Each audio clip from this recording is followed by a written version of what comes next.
오늘 우리에게 주시는 하나님의 말씀은 잠언 14장 17절부터 35절까지의 말씀입니다. 잠언 14장 17절부터 35절까지 우리 한 목소리로 봉독하시겠습니다.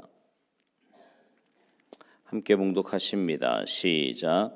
노하기를 속히하는 자는 어리석은 일을 행하고 악한 계교를 꾀하는 자는 미움을 받느니라.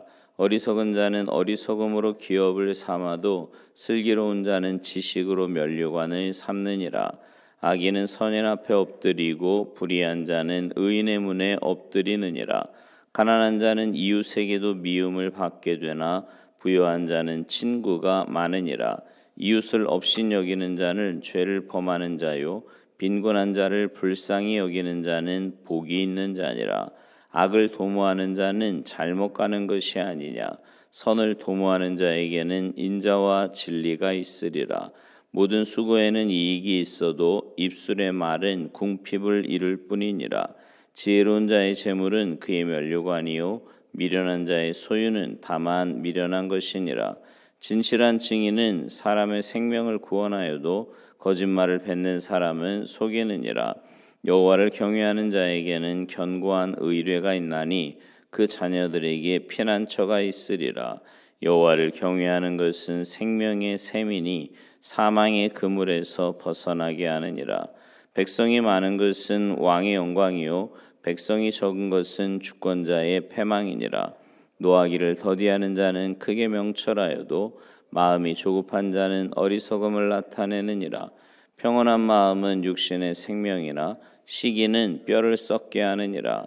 가난한 사람을 학대하는 자는 그를 지으신 이를 멸시하는 자요 궁핍한 사람을 불쌍히 여기는 자는 주를 공경하는 자니라. 악인은 그의 환난에 엎드러져도 의인은 그의 죽음에도 소망이 있느니라. 지혜는 명철한 자의 마음에 머물거니와 미련한 자의 속에 있는 것은 나타나느니라. 공의는 나라를 영화롭게 하고 죄는 백성을 욕되게 하느니라.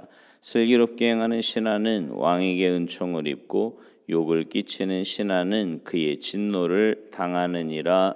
아멘. 할렐루야. 오늘 본문 26절 27절에 보면 여호와를 경외하는 것에 대해서 말씀하십니다.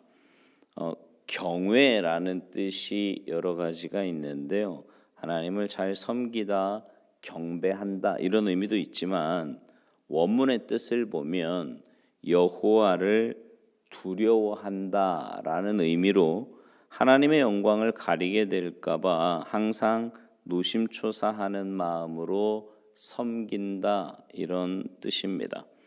하나님은 우리를 자녀 삼으셔서 사랑하시고 또 예수님은 친구로 가까이 하시지만 우리는 하나님을 두려움으로 섬기고 항상 순종하고 하나님의 권위를 인정하고 위대하심을 높이 찬양하며 섬겨야 합니다. 자, 그러면 하나님을 경외하는 자에게 어떤 은혜와 복을 주실까요?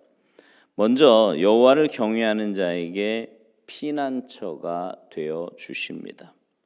우리 삶의 모든 것에는 하나님으로부터 보호받아야 될 일들이 너무나 많이 있습니다. 전쟁이나 질병, 가난과 궁핍, 기근 속에 하나님이 피난처가 되어 보호해 주시고 사탄 마귀 어둠의 권세가 임할 때나 환난 날에도 주의 날개의 그늘 아래로 인도해 주십니다. 우리가 사는 이 세상은 잠시라도 홀로 삶을 영위할 수가 없지요. 험한 길이나 미지의 새로운 지역에 도달했을 때 때로는 예측 불허의 상황에 접하게 되기에 늘 하나님께서 동행하여 주시고 보호해 주셔야만 합니다. 시편 115편 11절에 보면 이런 말씀이 있어요.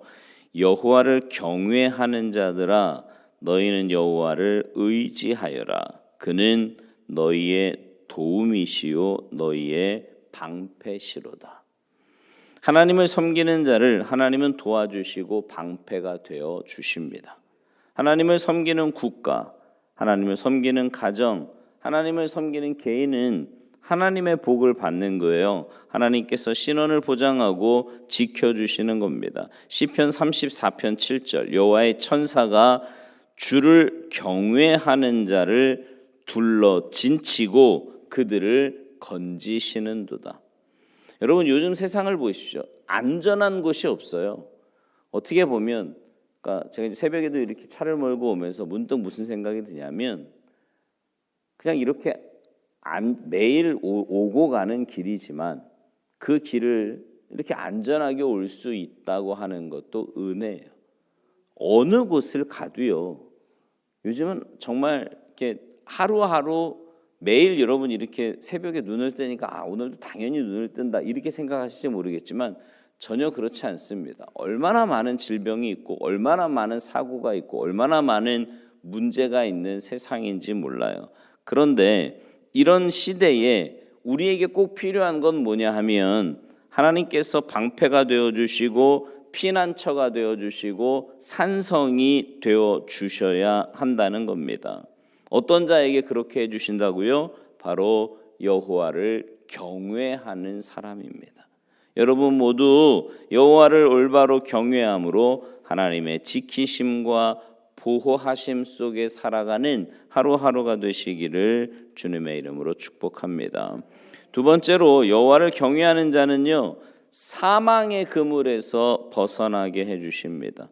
사람이 올무에 걸리는 것은 우리가 실족함으로 늪에 빠지듯이 사탄이 우리를 올가매었을 때입니다. 시편 기자도요 시편 116편 3절에서 이렇게 말을 해요. 사망의 줄이 나를 두르고 스올의 고통이 내게 이르므로 내가 환난과 슬픔을 만날 때에 그 뒤에 8절에 보면 주께서 내 영혼을 사망에서 내 눈을 눈물에서 내 발을 넘어짐에서 건지셨나이다.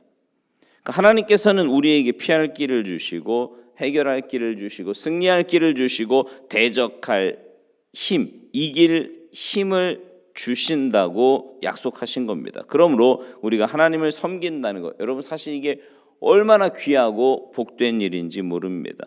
예수님을 믿는 우리는 사망과 멸망에서 해방을 받았을 뿐만 아니라 사망 권세 이기고 부활하신 주님 의지함으로 영생으로 인도함을 받게 될 거예요. 사도행전 27장에 바울이 로마로 호송되어 탑승한 배가 지중해에서 유라굴로 광풍에 휩싸여 파손되고 사경을 헤맬 때 276명의 사람들이요 구원의 희망마저 잃어버렸습니다. 그때 하나님의 사람 바울이 있었기에 그들은 모두 구원을 받을 수 있었지요. 의사이자 선교사인 슈바이처는요 복음을 들고 가는 곳마다 그 지역이 복을 받고 도시가 발전했다는 통계가 있습니다. 하나님을 올바로 경외하는 우리로 인해 많은 사람이 행복해지고요 멸망에서 구원받아 죽음에서 생명으로 실패에서 성공으로 저주가 축복으로 바뀌는 복의 사람이 되어야 한다라는 거예요. 그러니까 우리가 하나님의 복을 받고 살면 우리가 가는 곳마다 그 복이 흘러간단 말이죠. 여러분 모두 하나님을 올바로 경외함으로 그런 축복의 통로들이 모두 되시기를 간절히 소망합니다. 세 번째로 여호와를 경외하는 자는 부르짖는 기도에 응답을 받게 됩니다. 말세에 많은 환난으로 인해 깊은 웅덩이에 빠질 때가 많이 있습니다. 그러므로 여호와를 의지하여 부르짖으라 성경은 말씀하지요. 시편 145편 19절에 보면 그는 자기를 경외하는 자들의 소원을 이루시며 또 그들의 부르짖음을 들으사 구원하시리로다 이렇게 말씀해요. 하나님은 그 경외하는 자들의 소원을 이루어 주신다고 약속하셨습니다. 뿐만 아니라 그들의 부르짖음을 들으사 구원하신대요.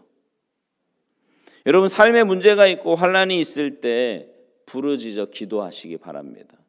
부르짖으셔야 돼요. 네. 하나님께서 반드시 그 기도를 들으시고 구원하실 줄 믿습니다. 이런 말 하는 분들이 있잖아요. 목사님 너무 힘들면요 기도도 안 돼요. 맞아요. 그럴 수 있습니다. 그래서 여러분 평소에요 어떤 기도 생활을 하느냐가 굉장히 중요합니다. 늘 기도에 힘쓰고 이렇게 새벽마다 하나님 앞에 나와서 기도하기에 열심을 다하면 삶의 문제가 생기고 고난이 닥쳐와서 어찌할 바를 모를 때 나도 모르게 여기 와 앉아 있는 거예요. 네.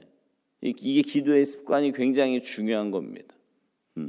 그리고 그렇게 주님 앞에 나오면 어때요? 눈물을 흘리고 기도하고 하나님을 찾게 되는 거지요. 그러면 하나님께서 그 기도에 반드시 응답하시고 역사하실 줄 믿습니다. 우리가 잘 아는 시편 50편 15절 환난 날에 나를 부르라. 부르래요. 하나님이 말씀하신 거예요. 환난 날에 나를 부르라. 내가 너를 건지리니 내가 나를 영화롭게 하리로다. 우리가 환난 날에 하나님을 부르면 하나님께서 건져주신다고 약속하셨습니다. 그리고 그렇게 환난에서 건짐받은 우리가 하나님을 영화롭게 한다는 거지요. 하나님 살아계심을 증거하게 되는 거고요. 그 하나님의 역사를 우리의 삶으로 나타내게 되는 겁니다. 그러니 얼마나 영광스럽고 복된 삶이겠습니까? 근데 하나님을 경외하는 자가 아니면 어떻게 하나님께 부르짖겠어요? 하나님을 절대적으로 신뢰하지 않으면 어떻게 고난의 때 하나님을 찾겠냐고. 그러니까 고난의 때에 하나님을 찾지 않는 것도 사실은 하나님을 온전히 신뢰하지 못하는 거죠. 그러니 평소 여러분의 삶이 하나님을 주인으로 모시고 하나님만 온전히 경외하는, 하나님만 온전히 섬기며 사는 그런 삶이 돼요. 그러니까 평소에 하나님과의 관계가 제대로 여러분 그렇잖아요. 사람과 사람 사이에서도 뭔가 평소에 관계가 잘 돼 있어야 가서 뭔가 이야기도 하고 아쉬운 소리도 하고 도움도 요청을 할 수 있는 거지. 뭐 그냥 전혀 그런 관계 없다가 어느 날 와가지고 도와달라 그러면 도와줍니까?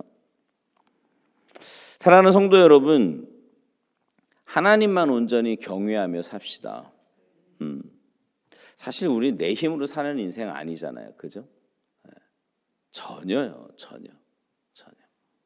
살 수도 없어요. 아까도 말씀드렸지만 요즘은요 하루하루가 은혜입니다.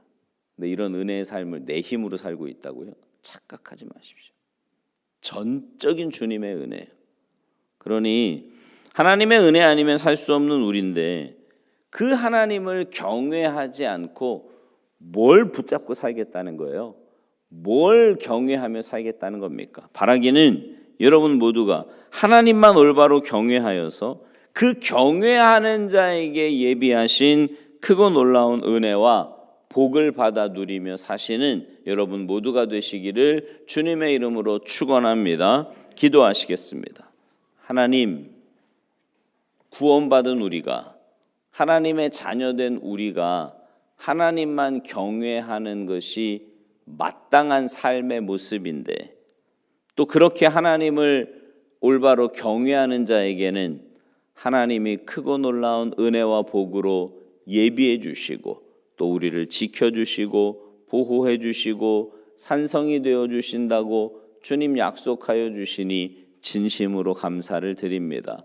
매일매일의 삶이 하나님을 올바로 경외하는 자로 살아가게 하시고 무엇보다 하나님과의 관계에 먼저 집중하며 살아가는 우리가 되게 하셔서 그런 우리의 삶 가운데 역사하시는 그 하나님과 행복한 동행하며 하나님의 은혜 가운데 전적인 주님의 은혜 가운데 하루하루 살아가는 우리 모두가 되도록 주님 도와주시옵소서. 어렵고 힘들 때마다 더 주님을 찾게 하시고 더 주님 의지하게 하셔서 하나님의 그 놀라운 은혜와 역사를 하나님의 그 역사하심을 맛보고 누리며 체험하며 살아가는 우리 모두의 삶이 되도록 주님 도와주시옵소서. 감사드리며 예수님의 이름으로 축복하며 기도하옵나이다. 아멘.